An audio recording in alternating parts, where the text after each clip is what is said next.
All right, folks, what is going on? This is episode 614 of the First and Frame Rate Show. I am VF Baller. Over here, we talk about Georgia Southern and Atlanta Falcons football. You see me with the Georgia Southern get up on, but I just wanted to wear this today. It's kind of cool in the house today. My wife got the air on, and I'm kind of cold, so that's why I look kind of out of place for summer. But nevertheless, we're going to talk some Atlanta Falcons football. I'm going to talk some Desmond Ridder. And I want to give you my thoughts and opinions of why this kid is starting to make me a believer. I'm starting to believe that he's going to be a very solid quarterback for the Atlanta Falcons. I still was kind of in the air about it. Thought he was going to be, so-so or just, just all right. But I think he's going to be above average. And every time I look at articles or I listen about what he's done, it makes me more of a believer. And I'm going to go refer to this article on clutchpoints.com that I'm going to read what was said. Basically they're talking about some quotes that was in the Atlantic and other places, but they made their own article within all of that, what Coach Arthur Smith, Chris Lindstrom, and others have said about him. So we're going to get into all that and give my thoughts and opinions about it. If this is your first time here, welcome. I can be found on YouTube and Rumble. I'm also on Spotify, Stitcher, Apple, Google Podcasts. Be on the lookout if you're watching this or listening to this on Stitcher. I think they're about to be switching over to Pandora. Just want to give you a heads up on that. Also, I could be found on Twitter at VFBaller, and the website is firstandframerates.com. I want to thank you guys. Not just thank you. I always thank you guys for the support, but I hope you guys also had a phenomenal weekend. The 4th just came through, and people always go celebrate, do their thing as far as the 4th of July. And hopefully you all enjoyed your time with whoever you were with, family, friends, or if you had to work. And I hope you enjoyed your time either way. Let's go ahead and get into this because I like Desmond Ridder. I've always liked him ever since he was at Cincinnati. And for him to drop all the way down to the 3rd round was actually kind of criminal in my opinion. I thought he should have been a 1st round pick. I really thought that he has 1st round talent. But I always, no matter where you've been drafted at, I always take a wait and see approach. I want to see what you can do. And when Mariota was finally not the starter and Desmond Ridder came in, Des played pretty okay. He played all right. He wasn't nothing too flashy, nothing too crazy or whatever the case may be. He made a couple of rookie mistakes, made a couple of pretty good throws. And I think it did enough to warrant him to be QB1 for next season, at least going into the next season. See what you got with him. I think he earned the right for that because he actually played okay. But with that being said, now we're getting into the season, getting closer to preseason, and some question marks were starting to come up on my end. I was thinking like, how is this going to play out? I like what I hear from what other people saying, but there's more and more people starting to say things about Desmond Ridder on a positive light. And there's more things that people starting to say that, hey, wait a minute, with Desmond Ridder, what he can do on the field with the weapons he have around him, he should be a pretty, solid, above average quarterback. And at the end of the day, I think that's all we need based on the talent around, him. You got a decent offensive line. You have, a couple of good running backs, some receivers. There's already talks about Jarvis Landry possibly signing. I don't know. Maybe, I don't know how that's going to go, but I'm not against it, honestly. You have a pretty decent front 7 on the defense, and the secondary is looking really good. So we're looking at a team that's that's catered around Desmond Ridder for him to not fail, and that's pretty good. Now, when you have a team around a quarterback that can do some good things, and he got the game down mentally, all he has to do is go out there and perform and don't make any crazy mistakes. And I don't think he's going to make those type of mistakes. I didn't see it even when he was a rookie. He didn't make many mistakes. He didn't make mistakes to make you say okay, I don't want to see this guy on the field anymore. He did enough to make you think, okay, what's more to this? He didn't have Kyle Pitts last year. What's more to this? He didn't have Jonnu Smith. He didn't have Matt Collins. The only person he really had was Drake London. Now you got all these other people coming in with Scotty Miller, possibly, like I said, Jarvis Landry. Bijan Robinson is in the backfield along with Tyler Algier. This is a setup for Desmond Ridder to succeed. And I think he's, with that being said, on top of everything that I've seen in this article, it started to make me a believer. I think this kid's going to be, pretty good, at least to start out. think he's going to be above average. You know, I mean, you can't ask for more than that. I'm going to have the link down in the description to this article. The article says the reasons why, or the reason the Atlanta Falcons are starting to beginning to trust Desmond Ridder as the 2023 season looms. And I'm just going to read a couple of things that are that's from the article. Not going to really read the whole thing. It's a pretty long one. So it says, Ridder finished the season 2-2 as a starter, throwing for 708 yards, 2 touchdowns, no interceptions, with a 63% completion percentage. Yeah, I said that twice. 4 games were hardly enough for a sample size, but it was all the Falcons got. It did, after all, lead Ridder to start and earn the job. But then again, who else is there? I mean, the only thing I could think of, you really wasn't going to get anybody else. Everybody thought Lamar Jackson was going to come here.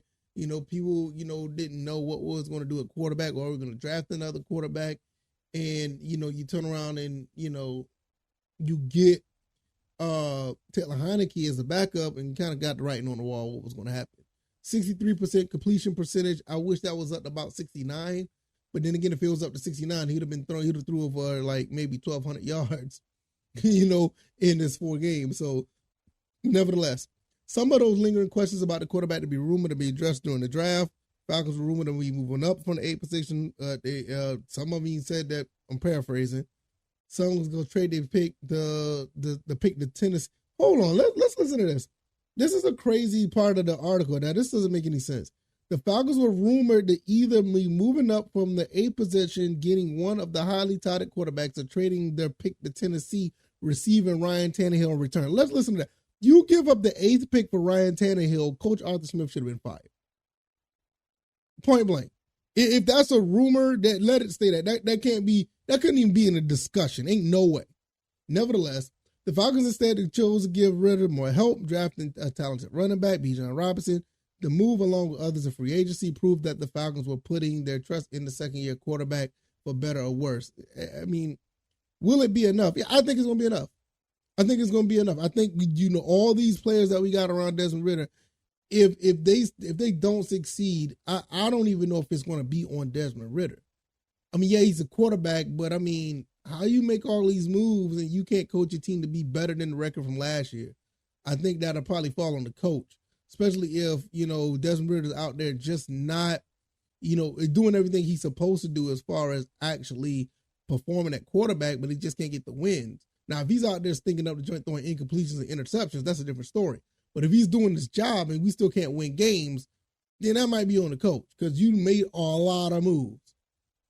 They're also a part of this article talks about him being the 74th overall pick, kind of comparing him to other ones that was in that realm of picks, like Russell Wilson, Matt Schaub, Josh McCown, Nick Foles, Jacoby Brissett, those type of players. And that's not much to talk about there. Ridder has shown, now this is what I want to talk about right here. Desmond has shown growth as a quarterback. It starts with the group Ridder is leading, and for him, that's the offensive personnel he's been assigned with to take the Falcons to the next level in 2023. Players are now talking about him having a great presence and becoming a natural born leader. Now, we talked about this already, where Desmond Ridder was becoming to be a leader of the offense. I mean, I think they kind of talked about that, how well he was able to command and lead back in preseason. So this is not nothing new. Chris Lindstrom, offensive lineman, says he's taking command of everything. He's doing a great job. He's staying true to himself, which is cool, being how he always was. As an offensive lineman, communication is the biggest part. If something comes up, just the tone of voice, the command of that, you can't ask for anything better than what Des does. You know what else they talked about this about? And they said this immediately when he hit the field. They said it about Matt Ryan. Matt Ryan had a voice that commands the huddle, that commands the offense. I mean, ask Mohamed Sanu. If you know what I'm talking about, you know what I'm talking about as far as commanding the offense. If you know, just look up Matt Ryan, Mohamed Sanu, and you kind of know what I mean. You'll find it. So you find these type of quarterbacks who want to take the lead, take command, and he understand the game. And he had almost a year to understand the mental part of the game. Can he link that up with the physical part of the game? So that'd be awesome. Coach Arthur Smith also says that Coach Arthur Smith has been impressed with Ritter's incremental improvement, noting that his ability to absorb new concepts and make daily progress throughout the season. Per The Athletic, Coach Arthur Smith said, "We've thrown a lot at him. There are certain things that we continue to harp on and will continue to evolve, but you have seen a lot of daily improvement. We're very pleased with the progress that he has made day in and day out." Offensive coordinator Dave Ragone acknowledged the anticipation growth of Ritter as well. Ragone explains that the team set expectations for all players, and Ritter is no exception. "You're in the second year of a system, and there are certain expectations," Ragone said.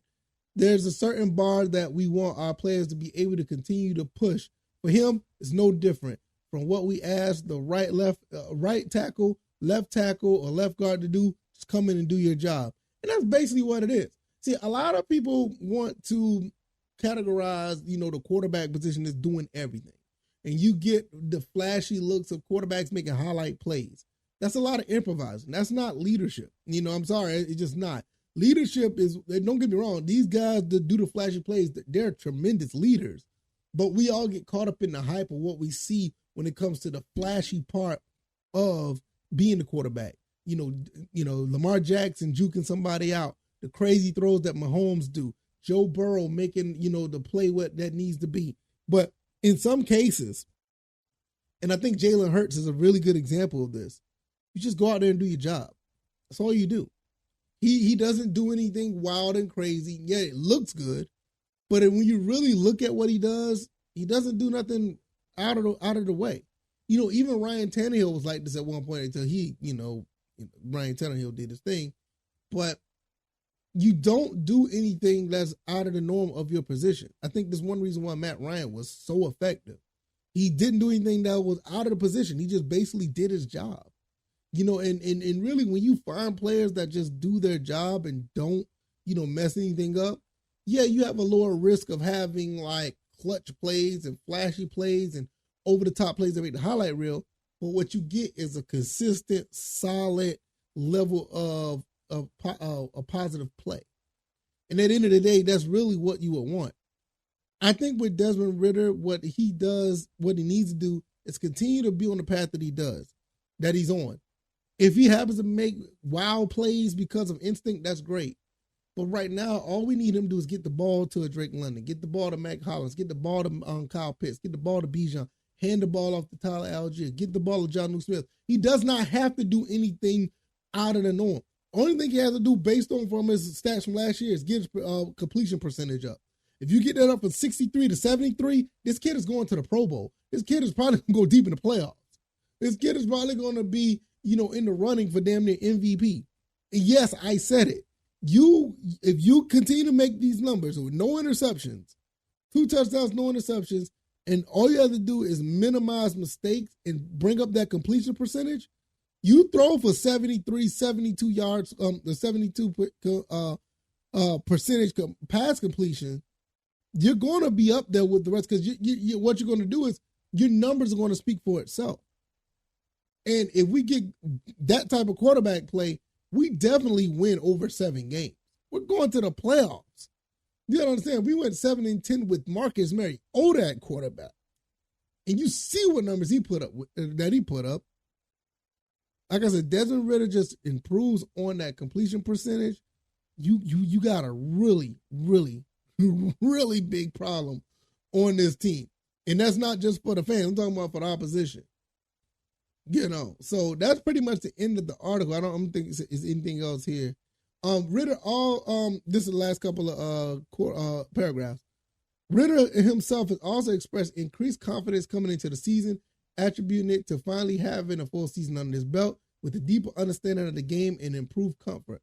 Ridder focus now lies on executing plays with precision and mastering the intricate details of the Falcons' offensive system. I just said that in dummy terms. I just said that paragraph in dummy terms. So this is exactly what I'm saying. He just needs to execute the small things, make sure that the ball placement and the completion percentage go up. This team is going to go places. You understand? We went 7-10 with the team that we had. With all these improvements, and we have a quarterback that plays smart, we're going to be a problem for the entire NFC. Probably the AFC too, but the AFC is so stacked though. But this is why I'm starting to believe that Desmond Ridder is going to be the guy. He's making me a believer because of the stuff that you hear in this article, the stuff that you see him do, the things that you hear about him, you know, the things that you're going to see when training camp starts. Can't ask for more than that, guys. Just can't.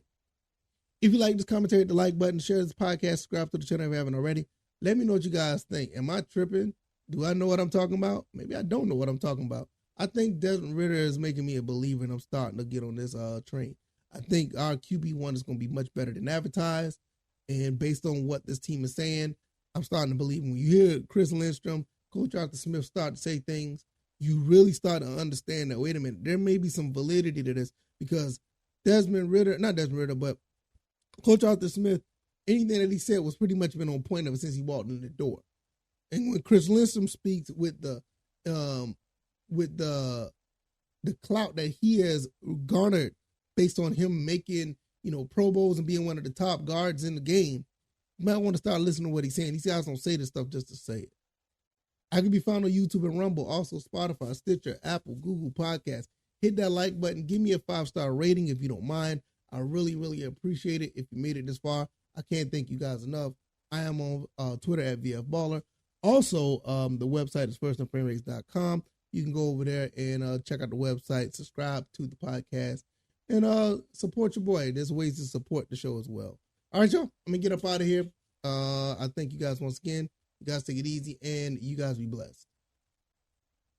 Peace.